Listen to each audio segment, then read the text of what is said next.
everyone. Welcome to this week's OK at Work with Sarah Sawyer and Russell Berger from Offit Kurman's Employment Group.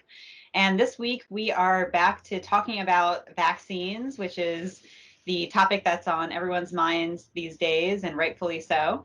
There was just some guidance that was actually withdrawn just a couple days ago regarding incentives for vaccination. So previously on this program, we talked about mandating vaccines and kind of, how that works, where that's permissible and not where it's not permissible.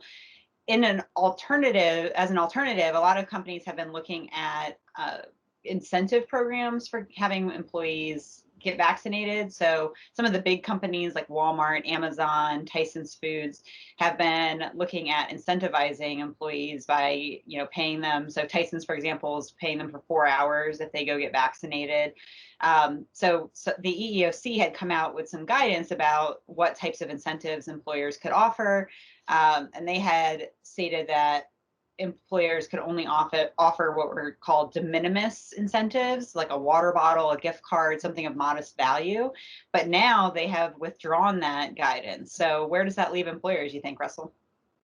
In the wild, wild west. There's a lot of uncertainty around it, frankly, and while the de minimis guidance maybe wasn't what employers wanted to hear or employees wanted to hear, it was at least some guidance and had some framework around it. Now we're kind of dealing with a greater amount of uncertainty, but more flexibility, and to some extent there is some framework for this. I mean, because what you have to be conscious of is, just like we've been talking about all along, that there are people for religious reasons or because of pre-existing medical conditions that can't get vaccinated. If you do have an incentive program, you have to make an accommodation.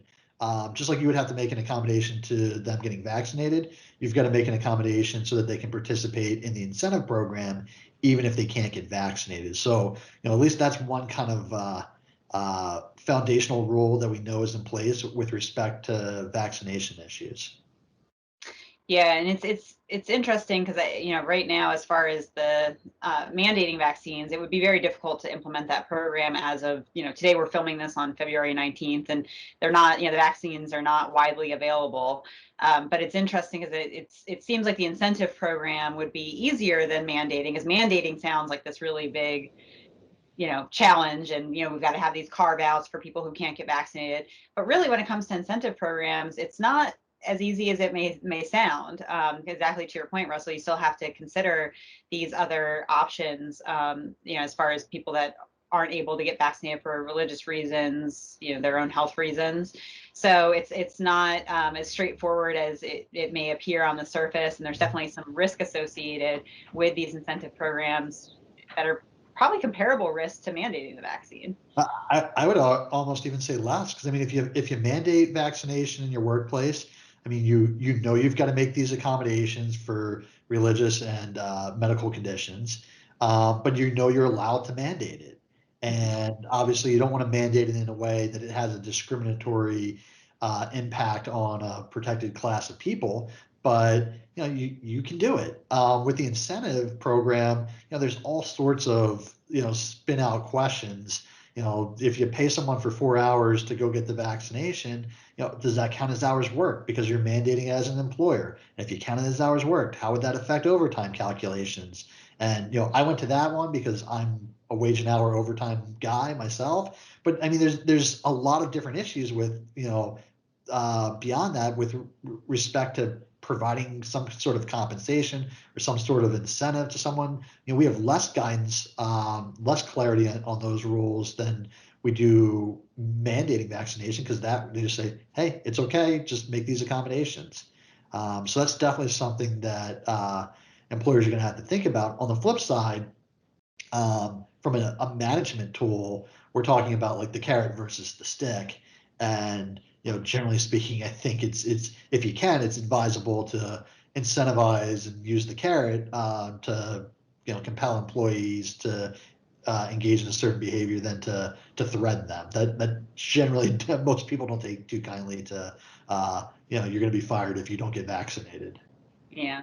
Yeah. And just like with the whether to mandate vaccines, it's really, I think employers really have to assess the risk for their particular business and really give some thought, be very thoughtful in their decisions around these issues about what makes the most sense. So if you're in our business, or you can work remote. I know Russell and I are still working remote, and Russell's got a great new background for our videos here. He's got a little puppy in the background there. So There he is. um, if you're in our business, being able to stay remote, vaccination is, while we would love for everyone in our office to get vaccinated and be safe, it's less of an issue that we have to think so much about. But whereas businesses where they're in person is really, that it's the risk reward is much different there. You also think about that with like Mike Tyson's example. They're really having to weigh, well, they've got thousands of employees that they're trying to keep safe, and if down the road someone tells them they shouldn't have given a certain incentive, it might be worth it to them to get in trouble for that because now they've kept their workforce safe. So it's really a lot of weighing that needs to go into those Yeah. decisions. Right. I mean, if it's a big impact to your bottom line and getting people back in the workplace is substantially important to you, then you figure out the risks and you manage them. If it's not going to make that much of a difference, and you look at it and you get the latest news where people that want to be vaccinated are likely to be able to have been vaccinated by the end of June. You think we've been doing it for 11 months. That's only like 3.5 months away. Maybe I can hold out that long. And then at that point, I don't have to worry about mandating or incentivizing. I can just bring people back with whatever the CDC protocols are at that time. But knowing that, for the most part, people are vaccinated and it's a lot safer for people to come back in the workplace.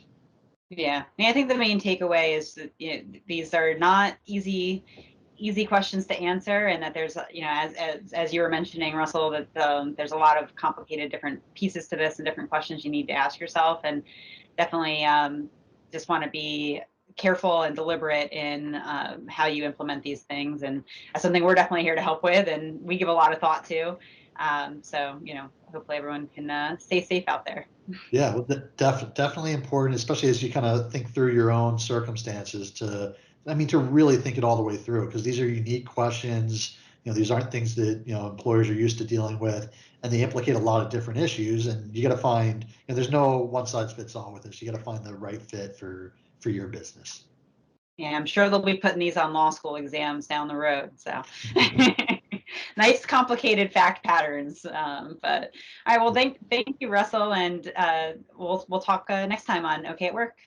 Thanks, Sarah.